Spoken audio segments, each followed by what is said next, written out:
E aí, pessoal?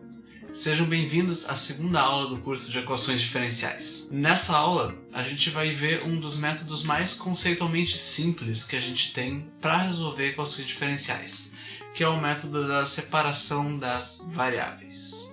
Mas, antes disso, é bom a gente ter em mente que não existe um método universal para resolver qualquer equação diferencial que a gente encontra, porque se existisse, o curso inteiro teria que girar em torno desse método, né? O que não é verdade.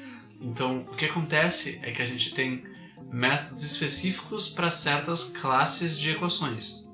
Então, o que a gente vai ver hoje é um método que se aplica para resolver equações separáveis, que a gente chama, que a gente vai definir daqui a pouquinho. Antes de entrar na definição precisa do método, vamos resolver um exemplo que a gente viu na aula passada sobre crescimento populacional. Daí, com isso, a gente formaliza o método depois. Bom, na aula passada, a gente viu que a gente pode modelar o crescimento populacional usando uma equação diferencial do tipo y' de t é igual a uma constante lambda vezes o y de t. Porque, sendo y um número de pessoas nessa população num instante t qualquer, né? A gente chegou nessa equação aqui supondo que o crescimento da população é proporcional ao número de pessoas num dado instante, porque quando a gente tem um número muito grande de pessoas, é natural pensar que elas se reproduzam muito mais do que um grupo pequeno, ou seja, a população cresce muito mais. Mas, bom, vamos olhar para essa equação aqui, tá? Num primeiro momento, a gente pode escrever essa derivada aqui como sendo dy dt, né? Que é igual a lambda vezes y. Escrevendo de outra forma, simplesmente.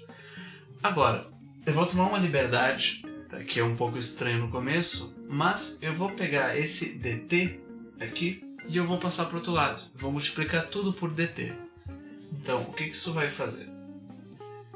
Isso aqui vai ficar só dy do lado esquerdo, que é igual a lambda y dt. Agora, eu vou pegar esse y, vou dividir a equação toda por y, e isso aqui vai passar para o outro lado dividindo. Então, como fica agora?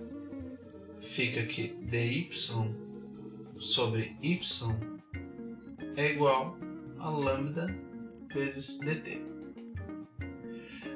Agora perceba uma coisa bem interessante. Esse lado depende só de y agora. E esse lado aqui depende só de t, porque lambda é uma constante. E isso aqui é uma variação infinitesimal em y, de uma forma informal, e aqui uma variação infinitesimal em t. Como são variações infinitesimais, para eu obter o total disso, de certa forma, eu poderia integrar nos dois lados. Então, o que isso me daria? Me daria que, se eu integrasse isso aqui, a integral de dy sobre y é igual a integral de lambda dt. Agora a gente pode resolver essa integral do jeito que a gente já sabe resolver. Daqui, a gente chega aqui. Bom, integral de 1 sobre y dy é o ln do módulo de y, mais uma constante c.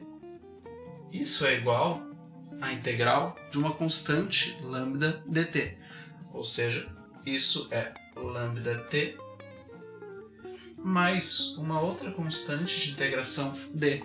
Então, com isso aqui, a gente pode fazer uma simplificação ainda, que, bom, c e d são constantes arbitrárias. Então, se eu passar esse d para o outro lado diminuindo, eu vou ter d menos c. Só que uma subtração de duas constantes arbitrárias continua sendo uma constante arbitrária. Então, eu vou pegar essas duas constantes e eu vou unificar, entre aspas, em uma outra constante única. Então, daqui eu chego que ln do módulo de y é igual a lambda_t mais uma constante que eu vou chamar de c novamente, só por uma questão de simplicidade.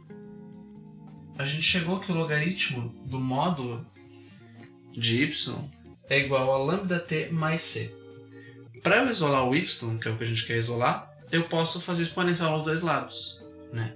Então daqui a gente chega aqui e elevado na ln do módulo de y, ou seja, isso aqui, que é igual, como é e na ln, se cancela e sobra só o que tem no expoente, então isso é módulo de y, que é igual a exponencial de lambda_t mais c. Isso aqui em cima. Prosseguindo o cálculo, onde é que a gente vai chegar? Pelas propriedades das exponenciais, né, um exponencial de uma soma é igual à multiplicação de duas exponenciais dessa forma aqui, né? Então, isso aqui é exatamente igual a isso aqui. Só que e elevado na c, ou seja, esse númerozinho aqui, isso é um número qualquer elevado a uma constante qualquer. Isso, novamente, é uma constante arbitrária. Então, de novo, eu vou chamar isso aqui de c. Então, a gente pode chamar isso de uma constante arbitrária novamente. Daqui, então, a gente obtém que o módulo de y é igual a c vezes e na lambda_t. Só que como é que eu faço para tirar esse módulo aqui? Bom, o módulo disso é igual a isso. Então, o y vai ser igual a mais ou menos c vezes e na lambda_t. Só que, de novo, mais ou menos c é uma constante arbitrária. Então, a gente pode chamar isso aqui de c novamente. E por fim a gente chega no nosso resultado, que y é igual a uma constante arbitrária vezes e elevado na lambda_t. Ou seja, o que isso nos diz? Nos diz que a função que descreve o número de pessoas ao passar do tempo é igual a uma função exponencial do tempo. Então, quer dizer que o número de pessoas cresce exponencialmente. Quando o tempo vai a infinito, o número de pessoas cresceria a infinito. Isso, obviamente, não é o que se vê na prática, né? Porque quando tem uma população muito grande, fatores naturais acabam por diminuir essa população e impedir que ela vá até o infinito. Só que é importante a gente analisar uma coisa aqui. Essa constante arbitrária. Por que essa constante está aqui? A gente pode pensar informalmente que é porque quando a gente está resolvendo essa equação diferencial, o que a gente faz aqui é integrar essa função, é tirar essa derivada integrando. E como a gente sabe do cálculo 1, quando a gente faz uma integral indefinida, sempre tem uma constante, porque, por exemplo, se eu pegar essa função e substituir na equação original, a gente percebe que a função mais genérica que satisfaz isso aqui tem que ter essa constante. Porque se c for igual a 1, 2, 3, π, o que for, isso vai continuar satisfazendo essa equação diferencial. Então, o que vai dar um valor para essa constante vai ser o que a gente chama de problema de valor inicial. O que é um problema de valor inicial? Um problema de valor inicial é quando a gente tem uma equação diferencial nas nossas mãos, só que, além disso, a gente tem um ponto inicial e o valor da função neste ponto. Ou seja, a gente sabe que y vale isso aqui, mas se a gente tiver uma condição inicial, ou seja, supondo que a nossa população, quando eu começo a contar o tempo, ela é de 10 mil pessoas, por exemplo, o que isso nos diz? Nos diz que y a gente sabe quanto é. Então, a gente sabe aqui que quando t é igual a 0, y é 10.000.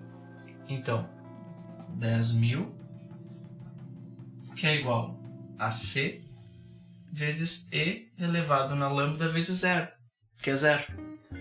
Isso aí na 0, que é igual a 1. Então, a gente sabe que com esse dado inicial, a nossa constante c é 10.000.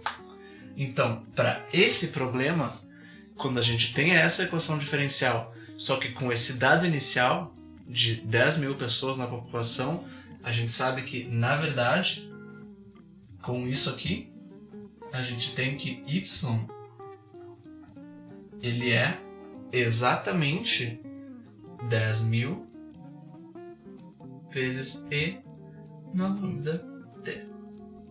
Esse lambda, ele é dado na equação. A gente supõe que ele já seja dado. E uma coisa interessante a fazer é olhar o que acontece para diferentes valores de lambda. Por quê? Se lambda é positivo, o que acontece com a nossa equação? Vamos fazer o gráfico. Se o lambda é positivo, isso aqui é uma exponencial que vai estar sempre subindo. O tempo vai estar aumentando e esse negócio vai começar a subir exponencialmente. Só que no tempo 0, isso aqui cruza 10.000. Essa é a nossa condição inicial. Então, para o tempo 0, a nossa função, o gráfico dela, vai estar aqui no valor 10.000. E isso vai subir exponencialmente. Ou seja, vai fazer algo assim. E isso vai para o infinito, conforme o tempo vai para o infinito.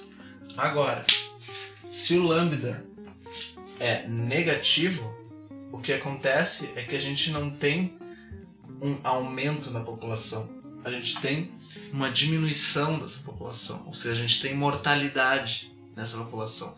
Então, se esse lambda é negativo, acontece o quê?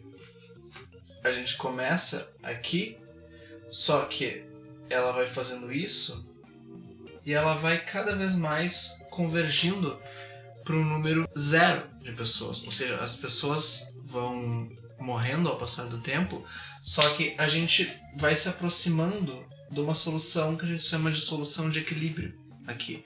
Porque essa reta aqui, ó, essa função está cada vez mais chegando perto daqui, só que ela não vai chegar ali nunca. Não antes de um tempo infinito, digamos assim. E, bom, o último caso é o caso onde lambda é igual a 0. Ou seja, se lambda é igual a 0, esse termo não existe. Esse termo é 1. Então, a nossa função é y de t igual a 10.000. Ou seja, o nosso gráfico é uma reta, simplesmente. Ou seja, a população não vai crescer.